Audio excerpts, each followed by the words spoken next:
Bienvenue dans Memento Mori, le podcast qui vous aide à être une meilleure version de vous-même en prenant la fin comme point de départ. Je m'appelle Raphaël Charrier et je suis pasteur à Grenoble. Je m'appelle Mathieu Giralt, je suis pasteur à Etup et on est d'où les deux blogueurs. D'où les deux. On est d'où les deux. D'où les deux. Tu voulais nous faire un accent chinois, quoi. Non, c'est juste moi qui bug. Tous les deux blogueurs sur le site toutpoursagloire.com. Comment ça va, Raph ? Eh bien, écoute, je pense être une version de moi pas trop mal aujourd'hui. Est-ce que t'es prêt ? Je suis prêt. Est-ce que t'es prêt ? Est-ce qu'au fond de toi, tu te dis pas que tu pourrais être plus heureux ? Est-ce qu'au fond de toi, tu te dis pas qu'il y a des vallées que tu as traversées qui étaient trop longues ? Est-ce qu'au fond de toi, tu ne te dis pas que tu es dans une période de sécheresse ? Que tu vois l'horizon, mais que tu as l'impression de te débattre dans un océan de problèmes et de soucis, et que finalement, ta vie n'est qu'obstacle. Eh bien aujourd'hui, je voudrais t'adresser une parole, mon cher Raphaël. Il faut que tu crois en toi. Il faut que tu ailles puiser au fond de toi-même. Il faut que tu crois en tes rêves. Il faut que tu laisses se développer la puissance qui est déjà en toi, Raphaël. Alors, merci Mathieu, mais tu sais, moi je ne crois pas qu'il y ait de bonnes ou de mauvaises situations. Si je devais résumer ma vie aujourd'hui avec toi, je dirais que c'est d'abord des rencontres, des gens qui m'ont tendu la main, peut-être à un moment où je ne le pouvais pas, où j'étais seul chez moi. Et c'est assez curieux de se dire que par les hasards, les rencontres forgent les destinées. Parce que quand on a le goût de la chose, quand on a le goût de la chose bien faite, le beau geste, parfois, on ne trouve pas l'interlocuteur en face, je dirais le miroir qui t'aide à avancer. Alors, c'est pas mon cas, comme je le disais là, puisque moi, au contraire, j'ai pu, et je dis merci à la vie, je lui dis merci, je chante la vie, je danse la vie. Je ne suis qu'amour. Et finalement, quand beaucoup de gens aujourd'hui me disent « Mais comment fais-tu pour avoir cette humanité ?» Eh bien, je leur réponds très simplement, je leur dis que c'est le goût de l'amour, ce goût donc qui m'a poussé aujourd'hui à entreprendre une construction mécanique, mais demain, qui sait, peut-être seulement à me mettre au service de la communauté, à faire le don de soi. Voilà. Parce que un jour, Raphaël, quelqu'un s'est approché de toi, alors que tu étais à terre, alors que tu étais allongé, alors que tu n'en pouvais plus, alors que tu ne croyais pas à la vie, alors que tes rêves s'étaient évanouis, quelqu'un t'a tendu la main. Et aujourd'hui, tu peux être cette personne pour quelqu'un d'autre. Tu peux être celui qui tend la main. Tu peux être celui qui redonne les rêves à quelqu'un qui ne croit plus en la vie. C'est pas faux. Et je pense que si on ne peut pas changer une situation, on peut en transformer le sens. Et que finalement, il y a deux choix fondamentaux dans la vie que tu peux faire, c'est accepter les choses telles qu'elles sont ou accepter la responsabilité de les changer, Mathieu. Et tu vois, il est difficile de changer le monde, mais il est plus facile de le regarder sous un autre œil. Alors, si la vie te donne des citrons, fais-en de la limonade. Si les citrons sont pourris, garde les pépins et plante-les afin de cultiver de nouveaux citrons. C'est ce que la vie c'est pour ça que la vie te sourit. Apporte-lui d'abord ta bonne humeur. Et Raph, ouais. Tu sais, comme dirait un grand philosophe qui s'appelait du siècle passé, qui s'appelait Frosties, il disait « Le tigre est en toi ». Bon, mais toi, en fait, tu lis. Toi, tu lis, non ? Alors, je t'ai lu. Toi, tu me lis. Moi, j'improvise. Ah non, mais toi, t'as un don de rappeur contender, tu vois, que j'ai pas. Non, ce que je t'ai lu tout à l'heure, t'as pas reconnu ? Non. C'est la tirade de Otis dans Astérix et Obélix. J'ai pas fait, quoi. Non, j'ai pas. Ah bah écoute, j'espère que les auditeurs auront. Je l'ai à peine modifié pour que ça fasse comme si je parlais à toi, parce qu'il parlait à un groupe, mais ouais. Ah, très bonne ref. Bravo, je crois que c'est une des meilleures tirades du monde. Vous savez, moi je crois pas qu'il y ait de bonnes ou de mauvaises situations. Si je devais résumer ma vie aujourd'hui... Ah, tu m'as bien eu, purée. Ouais. Il faut le dire, hein, tout ceci n'était que plaisanterie et servait à introduire notre propos d'aujourd'hui. Raph, on va parler aujourd'hui du développement personnel. C'est ça, développement personnel. C'est toi qui as choisi le sujet, bien que je le trouve très à propos. Merci Mathieu. Mais c'est aussi ton podcast. Hein. C'est aussi mon podcast. Et c'est marrant parce que le jour où tu me l'as proposé, j'étais en train de travailler sur Colossiens et j'avais fait le lien entre les faux docteurs de Colosse qui prêchaient un peu l'accomplissement personnel d'une certaine manière. Et est-ce qu'on peut voir aujourd'hui avec soit les mouvements spirituels New Age, soit le développement personnel qui est assez proche, on le verra tout à l'heure. Mais qu'est-ce qui t'a poussé à aborder ce sujet-là ? Oui, alors écoute, en fait, je trouve que c'est une vraie tendance dans notre société. Le discours, il n'y a qu'à voir le nombre de livres qui paraissent chaque année sur Amazon. Tu tapes développement personnel, je veux dire, t'en as des centaines et des centaines. Le nombre de vidéos sur YouTube également sur le sujet. Et c'est vraiment quelque chose qui est en vogue. Je trouve aussi dans le discours qu'on retrouve chez les chrétiens de plus en plus. C'est un business incroyable et je pense que du coup moi je me suis dit que ça valait le coup parce que même tu vois, moi j'écoute le développement personnel en tant que tel, comme on va le définir, ne m'intéresse pas, mais écoutant pas mal aussi de podcasts sur le monde de l'entreprise, sur le management, c'est quelque chose dans le monde du management. Tous les auto-entrepreneurs, etc. Il y a énormément de discours liés au développement personnel. Et donc, je me suis dit que c'était vraiment quelque chose qui est intéressant parce que ça sous-tend quand même... le développement personnel, comme on va le voir, est sous-tendu par une vision du monde, fait appel à des ressources, à des présupposés qui sont importants. Il faut savoir s'ils sont les bons et comment est-ce qu'on peut y répondre et trouver à la fois les points positifs là-dedans et les points aussi qui sont à critiquer, quoi. Ouais, c'est ça. Ouais. Excellent. Ok, bon. Alors, on attaque ? Ouais. Alors, première question qu'on va se poser, c'est qu'est-ce que c'est que le développement personnel ? Et aussi, j'ai déjà un petit peu donné des éléments, mais pourquoi est-ce que c'est si à la mode ? Mais je pense qu'il y a d'autres choses aussi qui sont importantes à dire. Est-ce que tu veux prendre la parole ? Oui, écoute, moi trouve le premier paragraphe de Wikipédia bien fait.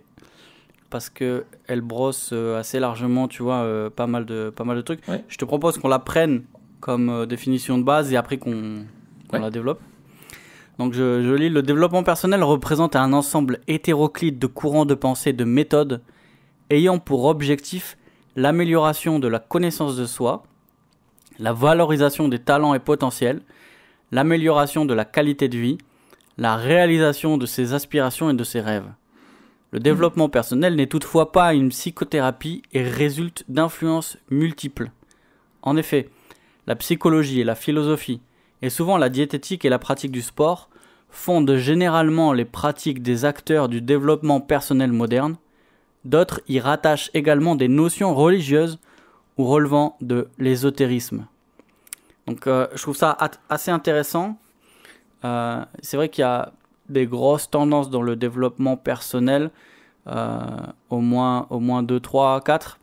Ouais. D'abord le développement personnel qui vise juste entre guillemets au développement personnel psychologique, améliorer son condition, son image de soi, sa confiance en soi. Voilà, exactement, sa valeur, sa confiance en soi. Ouais. Une autre qui va être... T'as des coachs en développement personnel pour les relations amoureuses, tu vois. Oui. Par exemple. Exactement, ouais. Ou qui aident à se faire des amis ou des trucs comme ça, pour les gens qui sont timides ou qui ont une faible image d'eux. Ouais, ou pour les coachs en amour, je sais pas comment on appelle ça. Voilà. Love coach. Love coach. The love coach. Et il y a aussi, donc, développement personnel sur l'image de soi. Un autre gros courant, peut-être le plus gros ou le plus visible, c'est développement personnel dans tout ce qui est marketing et business. Développer en fait son influence, développer son leadership, etc. Ouais.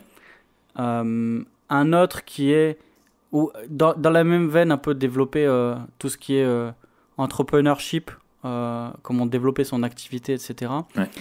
Développer, comme on l'a dit, par rapport au sport, développement personnel lié à son corps, c'est à l'image de soi, mais là, plus l'image psychologique, mais l'image somatique. Et puis, dernièrement, moi, je dirais aussi ce que soulève paragraphe d'intro de Wikipédia, qui est bien vu, c'est la notion religieuse. Tu sais, moi, j'ai fait un petit tour là sur Instagram. Ça faisait 1 milliard d'années à peu près que j'étais pas allé. Ouais. J'ai un compte, j'ai fini de l'alimenter il y a 5 ans ou je sais pas quoi. Bref, et quand tu vas sur une image, ensuite les images d'en bas, ils te montrent des images assimilées, tu vois. Ouais. Et là, j'étais sur des comptes de prédicateurs de la prospérité, de l'évangile de la prospérité, et c'est fou, franchement.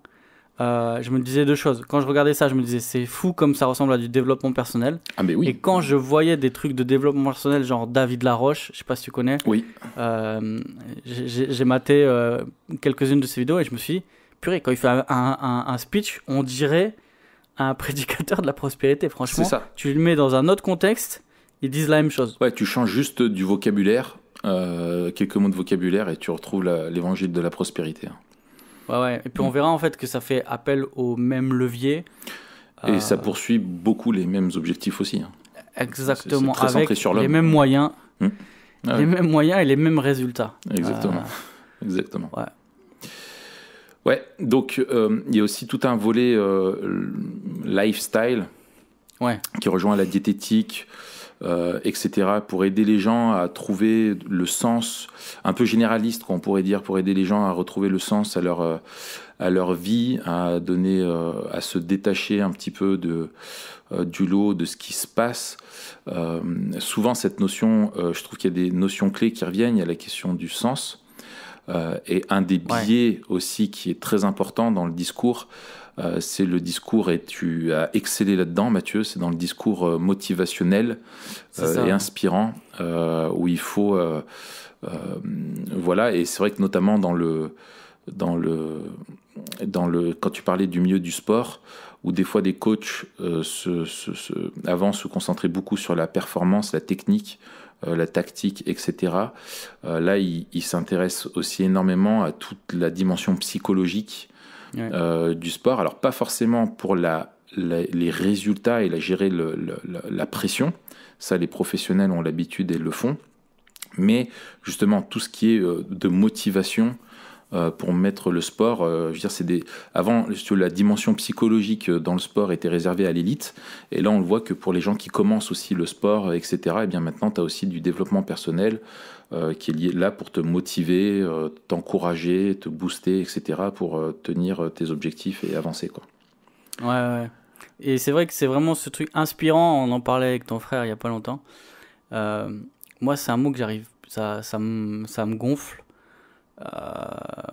Et c'est vraiment, je pense, le but de beaucoup, c'est d'inspirer, d'être des personnes inspirantes. Ils le disent tous. Influenceur inspirant.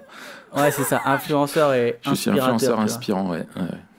Mais on en parlera tout à l'heure. Mais t'as raison, ce truc-là, c'est d'inspirer et de gonfler à bloc un peu. Mais on verra que c'est du vent, un coup d'aiguille et que ça pète. Mais c'est ça, les gens, ils ont besoin d'être gonflés, etc. Alors, juste un mot sur l'histoire. Oui. En fait, ce qui est un truc qui est à noter, c'est que à la base, c'est un courant qui trouve quand même majoritairement ses influences en Europe. Ouais. Et ça, il y a la fameuse méthode Coué, qui est un petit peu un des ancêtres. Coué qui était un Français pharmacien. Alors faut pas confondre avec Coé.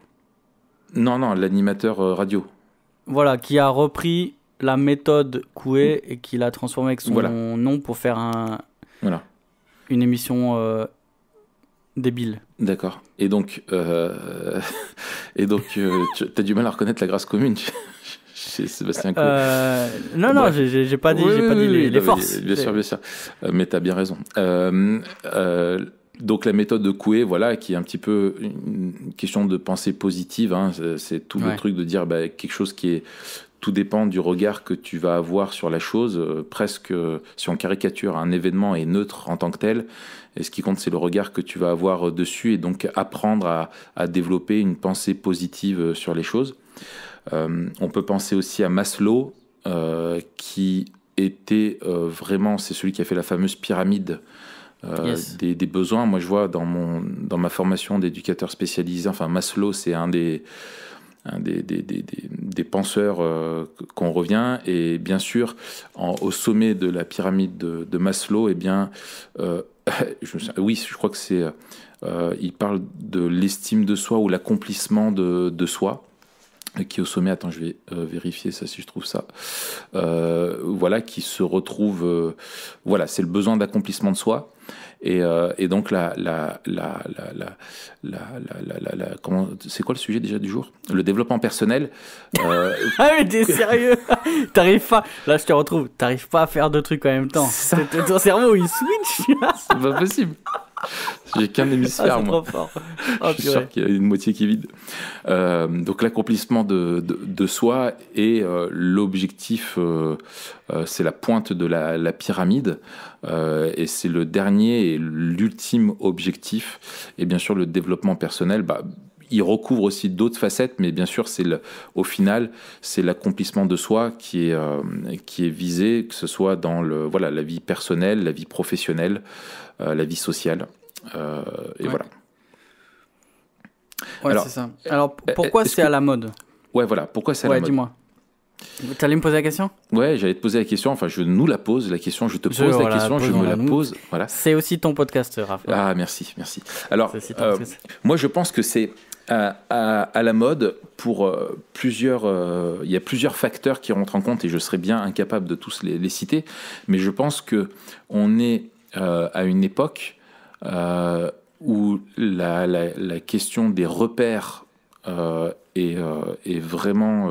Enfin, les repères d'antan ont disparu, ont volé en éclats, ou ont été remis en question, mais on les a pas forcément remplacés. Notamment aussi, parmi ces repères, il y a toutes les valeurs, mais il y a aussi toute la question du sens de la vie, où avant on avait une vision du monde qui était peut-être plus simple, parfois peut-être simpliste, mais en tout cas qui proposait une vision du monde avec une cohérence, qui tendait vers une cohérence. Et aujourd'hui, on est dans un univers qui est une société qui est ultra compétitive, de masse, où l'accent sur l'individu est extrêmement fort. L'accent sur la réalisation de soi aussi, etc., est extrêmement fort, mais on ne trouve pas d'appui dans la société pour arriver à atteindre un petit peu tous ces objectifs-là. Et c'est là que le développement personnel vient avec une proposition qui est forte pour aider les personnes dans un monde où il n'y a pas de repères, mais qui ont des aspirations, où chacun a des aspirations. Voilà. Et grandir sans père et sans repère, tu sais ce que ça donne, quoi. Grandir sans père, c'est dur, même si la mère persévère. Voilà. Ça sert, mais pas à trouver ses repères, c'est sûr. Voilà. Perdre sa mère, c'est pire. Demande à Pistassure, t'as pas saisi, enlève la mer de la Côte d'Azur. Voilà. La référence, s'il te plaît, Mathieu, pour nos amis. Alors, un magnifique morceau, l'un dans les top 10 de morceaux de rap français, L'Enfant Seul de Oxmo Puccino. C'est magnifique, allez écoutez ça. Voilà. Vous reconnaîtrez sa voix entre mille une fois que vous l'avez entendu. Grandir sans peur c'est dur, même si la mère persévère, ça sert mais pas à trouver ses repères, c'est sûr. Perdre sa mère c'est pire, demande à Pistassure, t'as pas saisi, enlève la mer de la Côte d'Azur. T'as raison Raph, est-ce que t'as vu la vidéo de notre ami, non pas notre ami, on connaît pas du tout et je connais pas ce qu'il fait, Usul, un mec de Mediapart. Usul? Ouais. Non. C'est un mec qui fait des vidéos, je crois il a une émission, je sais pas, entre guillemets peut-être. Il a fait il y a pas longtemps, c'est marrant, il y a un jour ou deux une vidéo sur le développement personnel, et lui il a une lecture du développement personnel politique. Et donc il dit que le développement personnel ça marche pour les gens de droite. C'est assez marrant sa lecture, et il l'articule autour de ce que toi tu viens de dire. Donc, je trouvais ça assez intéressant sur l'atomisation un peu de la société, et sur le fait que on place tous nos espoirs en nous-mêmes en tant qu'individus parce qu'on est dans une société où le collectif a disparu. Moi, je suis entièrement d'accord avec toi et je trouve que c'est très bien vu. Et c'est marrant parce que je trouve que les crises que l'on vit actuellement rejoignent aussi les raisons du succès du développement personnel. Oui. Je crois que c'est Vincent Lindon qui était invité d'un 20h dimanche dernier ou un truc comme ça. Et il l'expliquait, ou en tout cas, voilà, il donnait quelques-unes de ses pensées concernant le mouvement des Gilets jaunes. Et il disait, en fait, on vit dans une société où il y a plus où la définition de soi n'est plus évidente. Avant, on était appartenant à une classe ou à une autre, ou ouvrier, voilà, on était soldat, etc. Et je pense, moi, que l'avènement du développement personnel fait écho à une crise identitaire dans la société où notre valeur est remise en cause, puisque justement on est atomisé, on ne sait plus ce qu'on vaut, et même notre travail, on ne sait plus ce qu'il vaut, puisqu'il a été tellement découpé qu'on n'est qu'un élément souvent dans une chaîne. On n'agit pas sur les résultats, et les résultats sont mauvais, et malgré nous, on collabore à des choses qu'on déteste. Tu vois, il y a une sorte de schizophrénie un peu dans la position dans laquelle on est, et une crise identitaire donc sur la valeur et sur le but. On n'a plus de but en soi, puisque notre travail n'est plus un but. On a atomisé le travail et on voit pas les résultats immédiats, ni dans ce qu'on fait, ni pourquoi on le fait. Ouais. Et même au niveau de la société, avant, on appartenait à une communauté, et souvent la communauté, c'est la communauté religieuse. On appartenait à une paroisse, on appartenait à un groupe, etc. Et avec l'éclatement de la vie sociale, avec l'éclatement aussi de la vie politique, où c'est assez paradigmatique ce qui s'est passé aussi avec Macron, puisque c'était l'avènement d'un gars seul, sans parti. Donc on n'adhérait plus à un parti, à une idéologie ou à un groupe, mais à une personne. Et je trouve que ça montre bien aussi cette crise identitaire que l'on est en train de vivre dans la société. Ouais, écoute, ça rejoint... j'ai écouté, moi, une interview de Jérôme Fourquet, qui en fait est directeur du département opinion et stratégie d'entreprise pour l'IFOP. Et il a écrit donc l'IFOP, c'est ceux qui font un petit peu toutes les études et les statistiques, un petit peu des sondages. Et en fait, il a écrit un bouquin là qui s'appelle L'archipel français. Et je trouvais qu'il résumait assez bien en fait l'évolution de la société. Il disait avant, il y avait une division en fait verticale, où tu avais les pauvres, la classe moyenne et puis les riches, quoi. Et en fait, on parle souvent de la disparition de la classe moyenne et qu'il y a de plus en plus de pauvres et de moins en moins de riches, mais qui sont de plus en plus riches. Mais lui, il rappelait qu'avec le rejet de notre héritage culturel, la déconstruction un petit peu de la modernité, de la chrétienté, etc. en Europe, et toutes les influences liées à la mondialisation, aujourd'hui, on a une société qui aussi... Avant, elle était divisée, si tu veux, verticalement. Maintenant, elle est aussi horizontalement. Et c'est-à-dire que les gens de la même classe, ils prenaient par exemple le mouvement des Gilets jaunes. Ils disaient le mouvement des Gilets jaunes regroupe les gens qui sont par exemple en précarité dans le milieu rural. Mais par contre, les gens des banlieues, des grandes cités et tout ça ne s'y retrouvent pas du tout. Dans les revendications, etc. Eux, ils cherchent d'autres choses, ils trouvent d'autres leviers, etc. Et en fait, ils ramenaient ça après à l'individu, où ils disaient qu'aujourd'hui, la question il y a peu de choses qui peuvent te permettre de t'identifier, de trouver des repères et de te construire dans une société.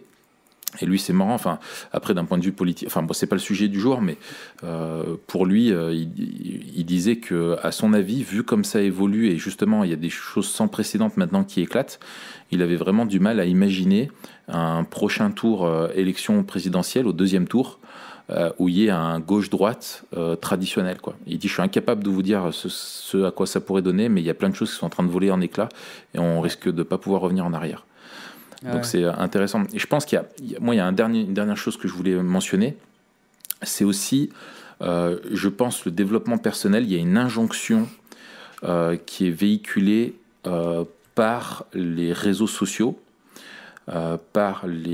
justement, tu parlais d'Instagram, tous les réseaux sociaux, on en avait parlé quand on parlait de l'épisode sur c'était l'épisode sur la télé-réalité, où un peu le désir de célébrité, où avant t'étais connu pour tu réussissais quelque chose et ça a amené la célébrité. Maintenant, la célébrité en tant que telle est devenue quelque chose un objectif à atteindre, même pour rien, juste être connu pour être connu.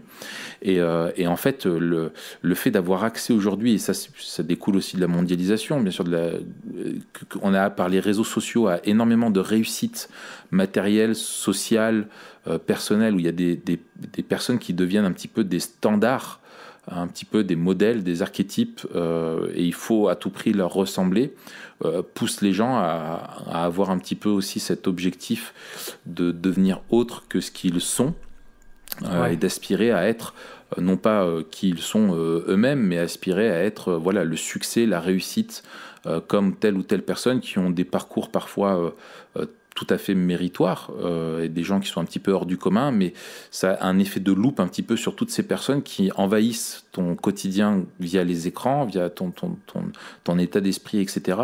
Et peut-être, du coup, avoir une vie lambda n'a plus de sens. Ce qu'il faut, c'est une réussite absolue, à tout prix.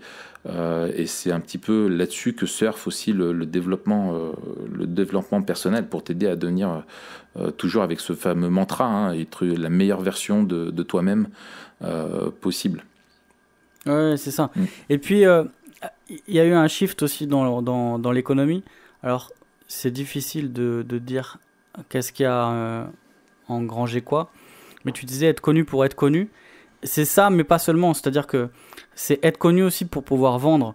Puisque maintenant, l'autorité se fait par le reach, par la, comment on dit, popularité. Le nombre de gens que tu touches. Ouais.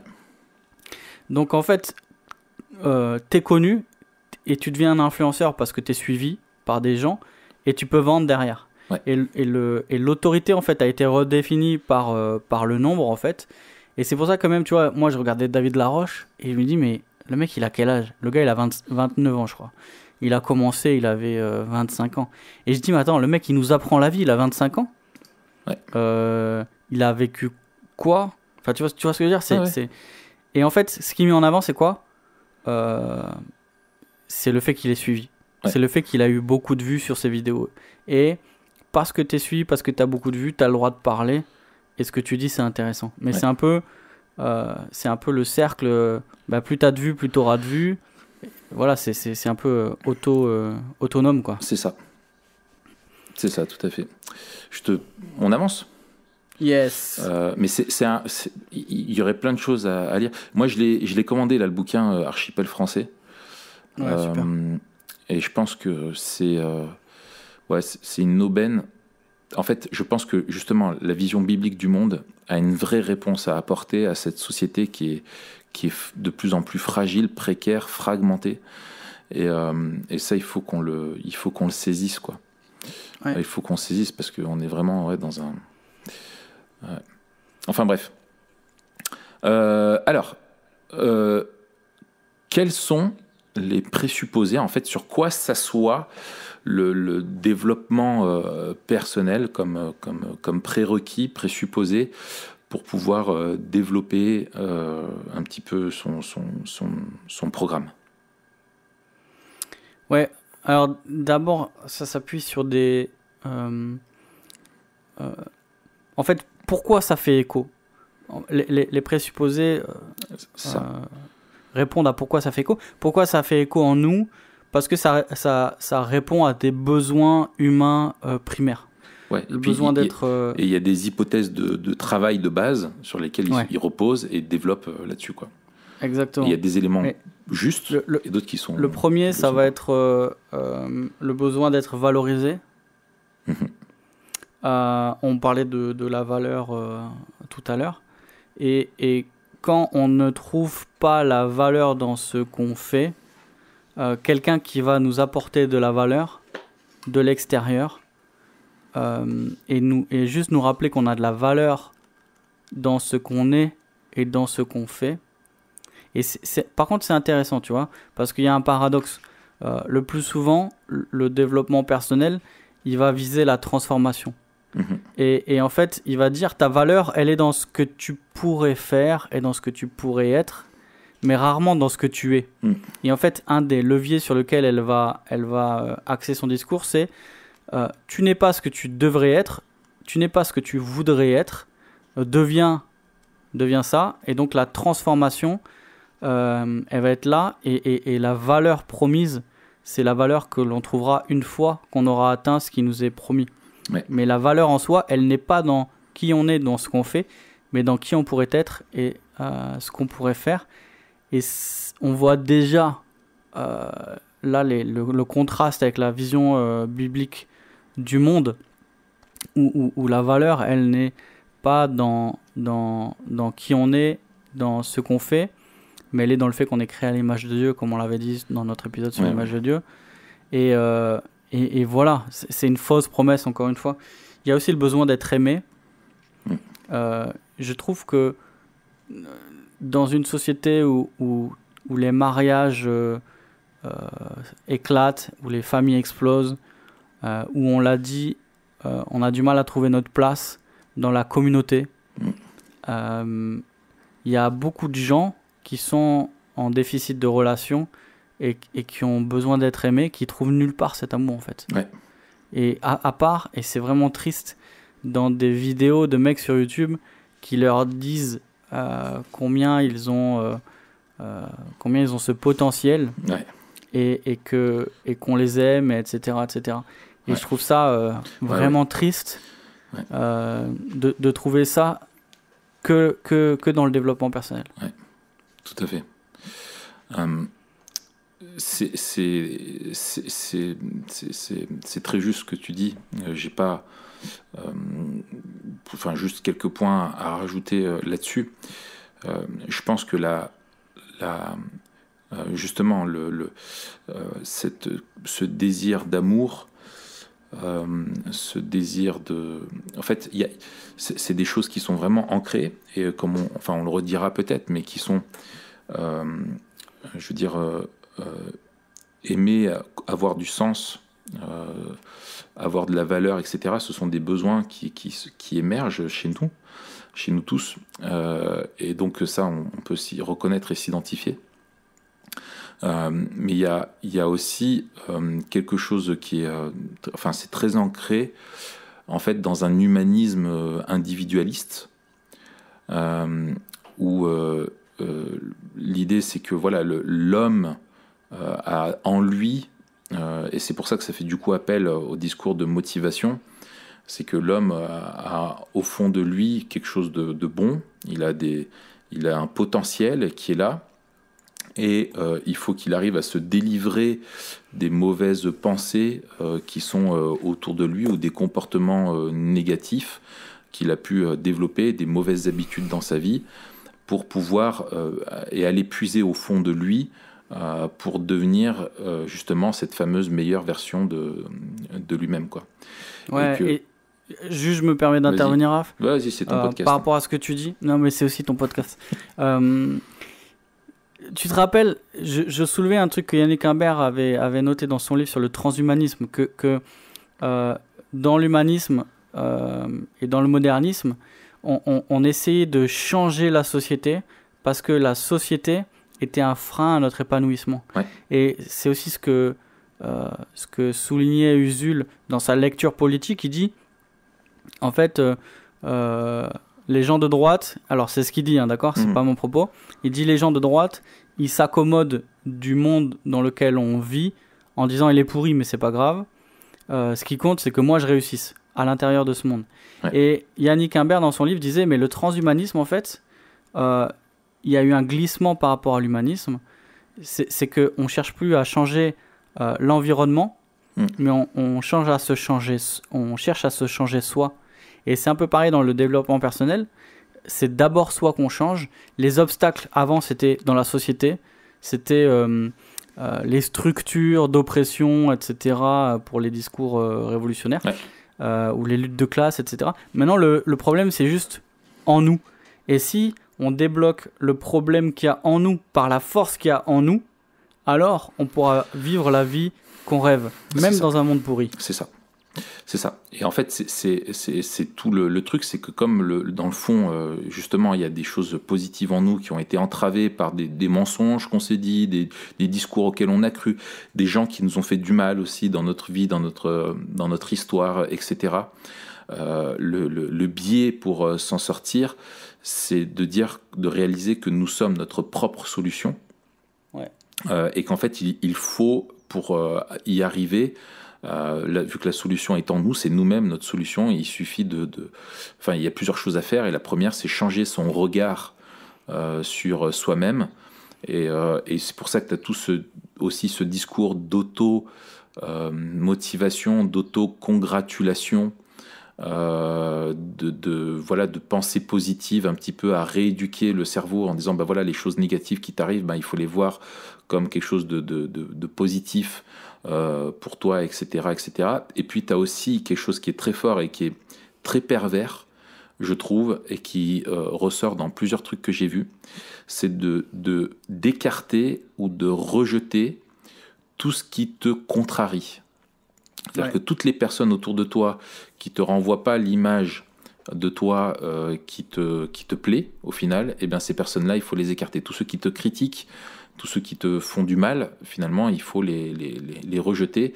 Et à aucun moment, on se pose la question aussi de la façon dont nous, on peut faire du mal à l'autre, parce que ce qui compte, c'est ton estime de toi, c'est toi qui es au centre, et c'est quelque chose qui est au final sur un présupposé que l'ego, que l'homme, enfin en tout cas soi-même, nous sommes le centre de notre univers et la chose la plus importante, et que notre épanouissement personnel, notre réussite personnelle est ce qu'il y a de plus important dans le monde.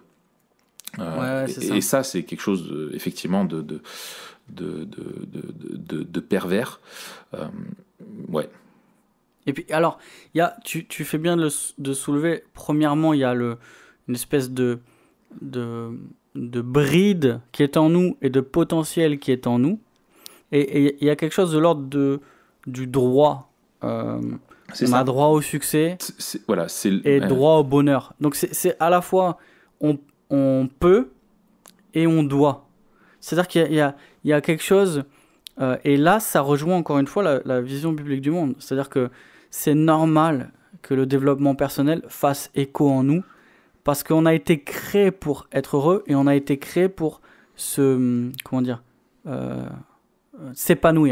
Ouais. Et donc ces promesses-là qui reposent sur le succès et ces promesses-là qui reposent sur le bonheur, c'est normal qu'elles marchent avec notre cœur, puisqu'on a été câblé comme ça. Ouais. On a été câblé pour être heureux et on a été câblé pour s'épanouir dans le monde. Ouais. Sauf qu'on va voir que les promesses, elles sont vaines, et les moyens, ils sont vides. Ouais. Et c'est exactement le truc de Colosse. Enfin, franchement, je suis dans Colossiens là, et je me dis, mais purée, c'est les mêmes leviers, quoi. C'est fou. Ouais. Depuis 2000 ans. Rien de nouveau sous le soleil, mon cher ami. Ah, c'est dingue, quoi. Ouais. Et c'est pour ça que tu retrouves, on disait, hein, dans l'évangile de la prospérité, ou dans des gars qui sont avec une vision du monde totalement athée, le discours est exactement le même. Exactement. Parce que c'est un discours dans lequel qui a été vidé de l'évangile, quoi. Et puis il y a aussi ce truc de la réduction du but, de notre but à nous. C'est-à-dire que la Bible, elle va dire... Ouais, exactement. Ouais. La Bible, elle va dire, on a été créé par Dieu, pour Dieu, et c'est sa parole qui nous donne notre raison d'être dans ce que Dieu nous demande. Alors que là, le développement personnel va dire, en toi, tu as des rêves, et chacun de nous a des rêves, et nos rêves sont les choses pour lesquelles on devrait vivre. Et en fait, on devrait se lever le matin en sachant pourquoi on vit. Et donc, on doit se fixer nous-mêmes notre raison de vivre. Ouais. Mais c'est terrible. Pourquoi ? Parce que... alors, il y a toujours un truc, et c'est une des forces du développement personnel, c'est qu'il y a une espèce de positivisme. C'est-à-dire que le mec, il va dire, tu dois te lever en sachant pourquoi tu vis. Tu dois poursuivre ton rêve, etc. Ouais. Et puis, le mec, il poursuit son masse, rêve... un petit peu... Ah ouais, vas-y, continue, excuse-moi. Ouais, le mec, il poursuit son rêve, et puis il n'arrive pas. Ouais. Et lui, il va dire, mais c'est pas grave. Parce que l'important, c'est le chemin, c'est pas la destination. Exactement. Donc il y a toujours un petit shift comme ça, quoi. Alors ouais, tu notes deux choses intéressantes. La première, c'est que dans ce positivisme, il y a quelque chose de fondamentalement en partie bon, c'est finalement la notion de résilience, qui est très importante. La résilience en physique, c'est la capacité d'un objet à reprendre sa taille originelle après avoir été déformé. Typiquement, tu prends un élastique sans tension, tu tires dessus, tu le relâches, il reprendra sa forme originale. Et en en psycho, la résilience, c'est la capacité d'une personne à rebondir après un échec. C'est beau ce que tu dis, Raph. Oui, mais En fait, tu veux dire que chacun de nous, on est comme un élastique. On est comme des balles qui bondissent dans la vie et qui rebondissent d'échec en échec pour avancer et suivre leur chemin pour que petites balles deviennent gros ballons.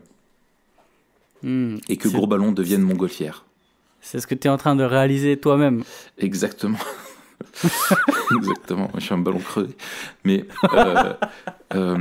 et cette notion d'encourager à la résilience est quelque chose de bien.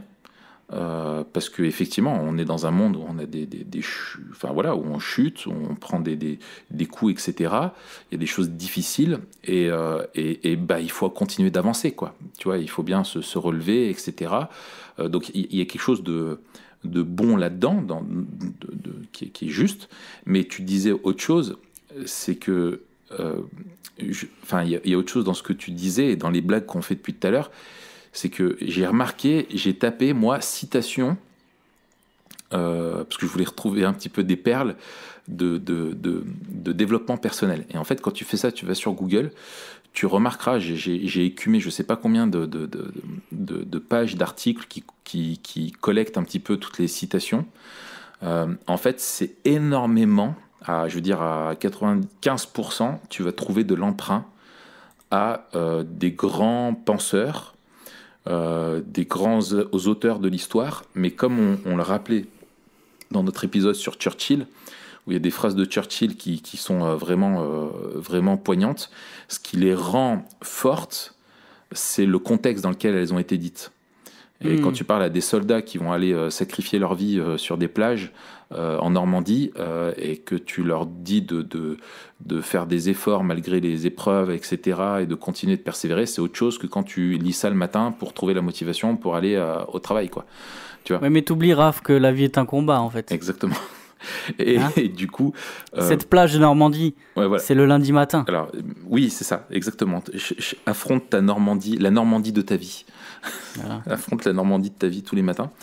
Et donc, il y a ça, finalement, on veut te pousser à la résilience, mais on a du mal à trouver de nouvelles choses, des choses originales, et on recycle finalement des choses qui ont été dites, et qui est un agrégat de citations, de pensées comme ça. Et finalement, quand tu regardes, la définition que tu lisais sur Wikipédia le dit bien, c'est une méthode qui fonctionne un petit peu par accumulation de plein de principes comme ça qui sont donnés hors sol, hors contexte, et qui sont censés un petit peu t'aider à affronter la vie, quoi.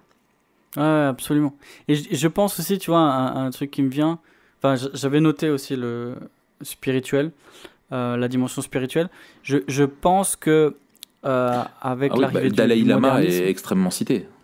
Dalai Lama, Mathieu Ricard, Mathieu Ricard, le moine là, qui a invité à TED le moine et qui fait du pastis aussi. Oui, mais ça c'était son ancienne vie. C'est ça. Voilà. Je pense qu'avec, tu vois, l'avènement du modernisme, il y a une crise pas du religieux, mais une crise de la transcendance en fait. Et les gens ont ce besoin aussi de quelque chose qui les dépasse, de transcendant. Et en fait, cette crise de la transcendance, s'il n'y a pas Dieu, c'est nous, nos propres dieux. Et il y a un peu l'avènement du surhomme où on doit se réaliser, où on doit se dépasser. Et il y a cette quête d'accéder à autre chose que qui on est ou à autre chose que nous-mêmes. Tu vois, d'être au-dessus du lot et de dépasser nos limites parce qu'on a en nous ce besoin de transcendance, on a en nous ce besoin de spirituel, tu vois. Et donc, c'est très paradoxal, là, encore une fois, que on se replie sur soi en attendant autre chose que soi. Tu vois. Et du coup, on dit, on doit devenir plus. On doit se dépasser parce que sinon, il n'y a rien qui nous dépasse, en fait. Et ça, c'est terrible. Ouais. C'est push it to the limit, quoi. Exactement. Je me souviens de ce morceau dans Scarface, là, de funk, pushing to the limit. Bref, je demanderai à Dave. Allez, je vais lui donner du boulot, le pauvre. Qui nous mette un petit extrait de Push It to the Limit. Push it to the limit. Walk along the razor's edge. But don't look down, just keep your head or you'll be finished. Et alors peut-être un dernier truc avant qu'on aborde l'aspect Memento Mori, qui est aussi super important. Et ça rejoint aussi la dimension spirituelle, transcendantale, machin et tout. C'est la question de la loi de l'attraction et de la pensée positive. Tu sais, ce principe de la loi de l'attraction qui dit que ce que tu penses et ce que tu proclames va débloquer dans l'univers une chaîne d'événements et qu'au final, ce que tu proclames va finir par t'arriver. Ouais, c'est le pouvoir de la pensée. C'est word of faith. Athée, quoi. Exactement. Et ça a été ultra développé avec le livre et puis qui est devenu un film aussi qui s'appelle Le Secret, je crois. Tu connais? Non. C'est un livre de Rhonda Byrne. Je sais pas comment on dit. C'est B-Y-R-N-E. Désolé s'il y a des anglophones. Qui a eu un immense succès. Je crois qu'il s'est vendu à des millions d'exemplaires, tu vois. Ouais. Et c'est ça en fait, c'est la loi de l'attraction. C'est si tu dis quelque chose, ça va t'arriver. Effectivement, c'est le terreau sur lequel c'est le terreau sur lequel les mouvements de parole de foi ont grandi en fait. Ouais. Excellent. C'est un discours sur Rhonda Byrne. Ok. Très bien. Eh ben, écoute, alors, comment penser et vivre selon Memento Mori peut nous permettre d'être une meilleure version de nous-mêmes? Ouais, excellent. J'ai un premier truc à dire qui fait le lien avec ce qu'on a dit avant, si tu me permets, Mathieu. Je t'écoute, mais ouais, attends, c'est ton podcast, Raph. Merci.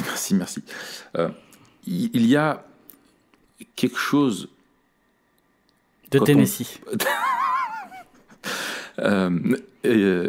En fait, quand on pense Memento Mori, on se rappelle qu'on est dans le monde, dans un monde qui n'est pas celui qui devrait être, dans un monde où il y a la réalité du mal, de la mort. Et ce que je trouve moi terrible dans le côté, enfin c'est le truc pour moi le plus choquant dans certaines pensées du développement personnel qui sont peut-être un peu qui se caricature elle-même, mais qui est ce côté un petit peu de négation du mal, en disant, voilà, un événement qui arrive, il faut toujours en trouver la facette positive dedans, ce sur quoi tu vas pouvoir t'appuyer pour rebondir, etc. Et en fait, on nie le mal, l'atrocité du mal et le caractère... un petit peu hideux, horrible, finalement, d'un drame qui peut arriver. Et par exemple, est-ce que tu tiendrais un discours de motivation? Est-ce que tu pourrais dire à une personne qui vient d'être violée, ou dans une famille où il y a eu un drame absolument atroce et injuste, de dire mais non, mais en soi c'est pas quelque chose de forcément mal, il faut que tu trouves dans cette situation le côté positif, etc. Non, ça t'a juste bousillé ta vie et tu t'en remettras jamais, probablement, parce que le mal est mal et il détruit et voilà, il crée des dégâts. Et donc je pense que c'est pour moi, enfin, quelque chose qui fonctionne. En fait, ça rejoint ce que tu disais tout à l'heure, c'est un ballon gonflé d'air. C'est que tant que ça va, quoi. Facile de se motiver quand tout va bien, mais le jour où tu affrontes des vrais drames, eh bien c'est autre chose. Ça suffira pas, quoi. Donc voilà, moi c'est le premier truc que je voulais dire là-dessus. Ouais. Vas-y, je te laisse prendre, j'enchaînerai après. Non, vivre Memento Mori aussi, c'est vivre avec la croix au centre de nos vies. Ouais. Et la croix, elle nous rappelle notre vraie valeur et notre vrai problème. Et en fait, comme tous les mouvements, le développement personnel montre le problème de l'homme avec, comme tu l'as dit, trop de facilité. Notre condition est pire que celle que le développement personnel présente, et la solution est beaucoup plus radicale que celle qu'il présente. Et donc la question c'est qu'est-ce qui me donne ma valeur et mon but? Et dans la vision biblique du monde, c'est Dieu. Et donc en fait, si on n'a pas Dieu, ben, il nous reste que le développement personnel ou toutes les autres philosophies humaines qui vont tenter de répondre à ces deux questions. Quelle est la valeur, quel est mon but et quelle est ma destinée, en fait. C'est ça. Et c'est vraiment cette question-là, tu vois, de la destinée et au final. Enfin, franchement, tu lis juste le livre de l'Ecclésiaste. Il parle du développement personnel, le livre de l'Ecclésiaste. Il a tenté des trucs pour se réaliser. Il a tenté des trucs pour avoir du succès. Il a tenté des trucs pour vivre le bonheur. Mais tout cela, au final, c'est vanité. C'est ça. Et en fait, cette dimension de la vanité de la vie humaine, c'est peut-être la clé c'est peut-être l'aiguille qui vient percer le ballon du développement personnel. C'est ça.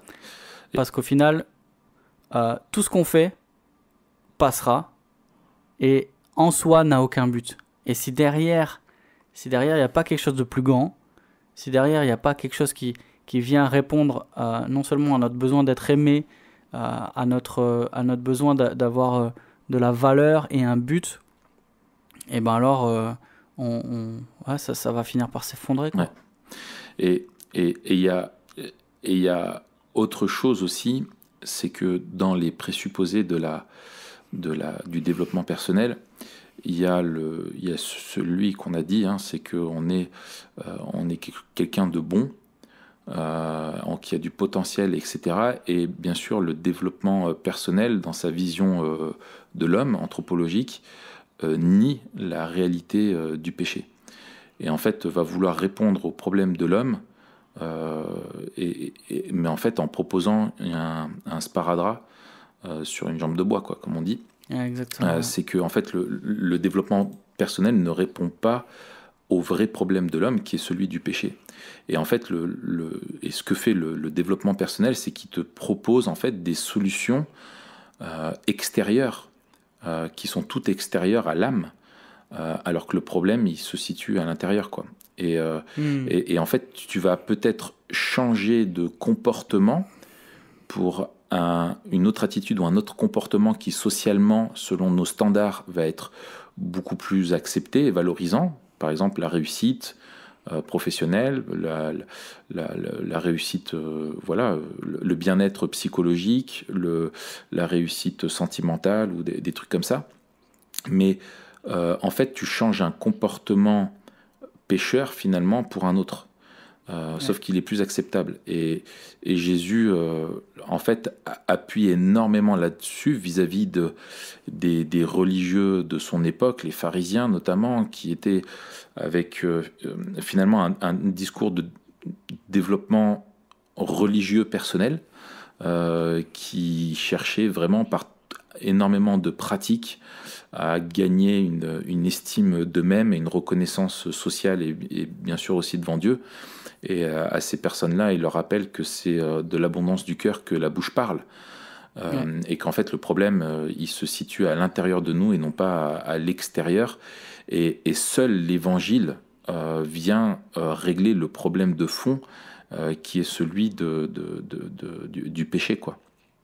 Exactement. Et finalement, le développement personnel est une forme de légalisme athée, où on ne tend pas vers être aimé de Dieu, comme dans le légalisme religieux, mais en tout cas être aimé des hommes et de ses idoles, mais qui est terriblement creux. Exactement. Et c'est vouloir vivre sans Dieu, en fait, qui est l'impasse suprême. Parce que oui, on a été créé pour le bonheur, mais le bonheur est en Dieu. Oui, on a été créé pour l'épanouissement, mais l'épanouissement est en Dieu, en fait. Et sans Dieu, à part de Dieu, on va poursuivre un peu des chimères, on va poursuivre des impasses, et tôt ou tard, on se retrouvera dans une situation où on se rendra compte que cette poursuite-là, c'est la poursuite du vent, en fait. C'est ça. Et que alors que la meilleure version de nous-mêmes, c'est celle qui est sans péché, quoi. C'est ça, et c'est Christ, en fait. Exactement. C'est un problème de modèle, dire pensez à ce que vous voudriez être, alors que la Bible nous dit voyez ce que vous auriez dû être. C'est ça. Et exactement. Et voyez ce que vous êtes et où ça va vous conduire. Et c'est pour ça, enfin, tu vois, quand on parle d'être la meilleure version de soi, finalement, si toute ta vie tu te préoccupes de ton développement personnel, c'est génial, tu vas pouvoir envoyer la meilleure version de toi en enfer. Exactement. C'est pas mal, quoi. Je veux dire, l'investissement là-dedans. Et en fait, on a besoin effectivement de quelque chose de bien plus grand. Moi, je trouve le point positif qu'il y a, et c'est en contradiction avec ce que je disais avant, mais pour moi, ça fait partie de l'incohérence interne de développement personnel, c'est qu'il y a d'un côté une négation finalement du mal, mais il y a en même temps aussi une aspiration au changement qui est reconnue et qui témoigne que finalement, il y a quelque chose qui ne va pas. Oui. Et ça, c'est vrai. C'est vraiment un point de contact qu'on a, c'est qu'il y a quelque chose qui ne va pas. Mais ce qui ne va pas, nous disent les Écritures, c'est que ce qui ne va pas, c'est nos mauvais désirs, nos désirs pécheurs, et nos mauvais raisonnements, les mensonges auxquels on s'accroche. Et que finalement, c'est l'Évangile qui peut seulement nous délivrer et nous permettre de progresser. J'ai lu un bouquin vraiment bien de Edward Welch qui s'appelle « Quand les hommes ont plus d'importance que Dieu ». Et finalement, le développement personnel, il est vraiment motivé par le rejet du regard de l'autre. Enfin, soi-disant, on rejette le regard de l'autre qui est négatif, mais on se construit pour que les autres nous apprécient. Et en fait, il interroge dans ce bouquin d'où viennent les besoins psychologiques, ce qu'on appelle les besoins psychologiques. Et en fait, c'est fou de voir à quel point, même dans le milieu chrétien, cette définition des besoins psychologiques est plutôt façonnée par Maslow que par les Écritures, quoi. Wow. Et en fait, et il pose la question, lui, il dit serait-il possible que les désirs psychologiques découlent de notre refus d'aimer Dieu et de recevoir de lui son amour. Et en fait, il dit bien sûr que on prend du plaisir à être aimé et à aimer, mais en fait, je poursuis, je lis ce qu'il dit. Il dit étant donné que nous avons été façonnés par le Dieu d'amour, nous devrions prendre plaisir à aimer et à être aimés.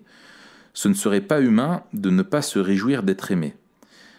Un peu plus loin, il dit « Le problème, c'est pas que nous désirons être aimés, le problème, c'est à quel point et pour quelles raisons nous le désirons. Le désirons-nous au point que cela devient plus important que notre désir d'être des imitateurs de Dieu ?» Et en fait, c'est là pour moi, il pointe du doigt un peu le delta qu'il y a entre ce que la Bible nous parle, ce à quoi elle nous appelle en termes de développement, enfin ce vers quoi on doit tendre, et ce vers quoi on tend nous naturellement. C'est que justement, la Bible ne parle pas de développement personnel, elle parle de sanctification. Elle parle de sainteté, d'être transformé à l'image de Dieu et de trouver sa valeur, son identité, etc. en Dieu. Et c'est le meilleur vaccin contre l'égocentrisme, puisque ressemblant à Dieu, et bien finalement, on ne va pas chercher avant tout à être aimé, mais on va chercher à aimer l'autre, on va chercher à glorifier Dieu, et c'est finalement comme ça qu'on devient vraiment heureux. Magnifique point final. Yes, on en reste là ? On en reste là. On est à combien ? 1 heure ? 1 heure, c'est bon. Et on est vraiment précis. Ah, on est calibré là. On est très précis. Exactement. Excellent. Eh bien, écoute, merci Mathieu pour ce bon moment. Écoute, merci à toi. J'ai vu que tu as grandi pendant cette heure. Moi aussi. Je trouve que tu as su tirer du citron pourri les pépins pour les replanter dans le jardin du bonheur. Et que tu as compris que la seule limite à ton épanouissement de demain étaient les doutes que tu avais aujourd'hui. Ouais, n'oublie pas. Excellent. Tu es extraordinaire. Toi aussi, tu es quelqu'un Tu as de été merveilleux. appelé à faire des choses extraordinaires. Exactement. Tu es unique. Allez, Allez, la semaine prochaine, ce sera une surprise, hein, thème surprise. yes. Ouais, qui nous tient à cœur, qu'on voulait faire depuis un moment. Ouais, ça fait 1 an qu'on réfléchit à ça. Ouais. Donc voilà, on vous donne rendez-vous la semaine prochaine. En attendant, portez-vous bien. Portez-vous bien. Mettez 5 étoiles. Ça vous développera. Ça vous développera personnellement. Voilà, hein. exactement. Ça vous garantit le bonheur, réussite, argent. Ouais. 5 étoiles, c'est 1 cm de muscle en plus. Voilà. Et 1 centimètre de taille en plus. Et non, ça sinon, ça fait longtemps que je serai grand. C'était pour t'encourager. Ah, c'est gentil, merci. À plus tard. À Raph. bientôt, Mathieu. À la semaine Salut. prochaine. Allez, salut.